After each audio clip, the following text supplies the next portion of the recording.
Nous sommes le 5 décembre, et le 5 décembre 1870 est la date de décès d'Alexandre Dumas. Alexandre Dumas, cet homme dont le père est blanc et la mère est noire, donc qui est un métis, bien que cela est peu connu, est très célèbre pour différents de ses romans, comme par exemple Les Trois Mousquetaires, Le Comte de Monte Cristo, mais beaucoup moins célèbre pour sa biographie du prophète de l'islam, Mohammed alayhi salam, ou bien pour son récit de pèlerinage, le pèlerinage donc effectué par son ami Louis, qui convertit à l'islam, se fait appeler Abdelmejid, et qui est le premier Français à aller faire le pèlerinage et surtout à raconter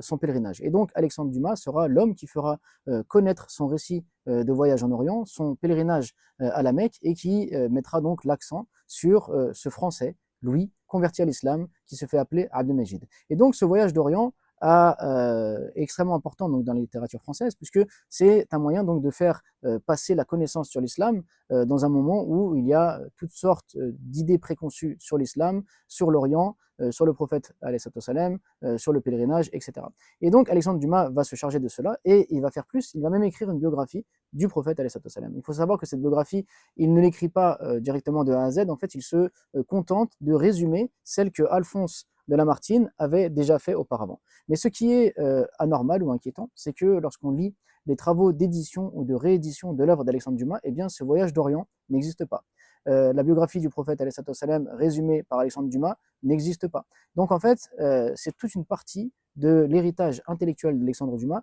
qui est mise de côté, qui est mise à l'annexe et que finalement peu d'entre nous connaissent. Il faudra donc attendre que des chercheurs, des fouineurs, des gens qui cherchent justement à découvrir la richesse du patrimoine et de la littérature française, comme Louis Blin, aille justement dénicher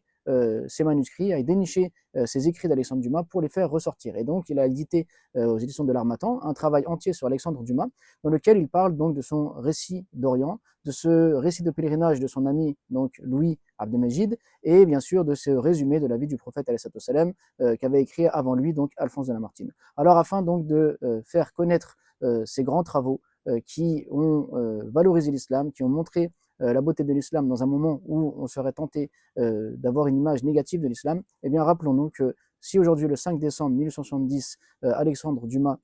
décédait, eh bien Alexandre Dumas a fait partie donc de ces passeurs d'islam, ces gens qui dans la société française ont tenté de donner une autre image de l'islam et ont parlé du prophète en termes élogieux, et surtout qu'il y avait donc déjà à cette époque des personnes qui avaient embrassé l'islam, puisque son ami Louis, qu'on appelle Abdelmejid, eh bien, est le premier Français à avoir écrit son récit de pèlerinage qui aura été diffusé par la plume d'Alexandre Dumas.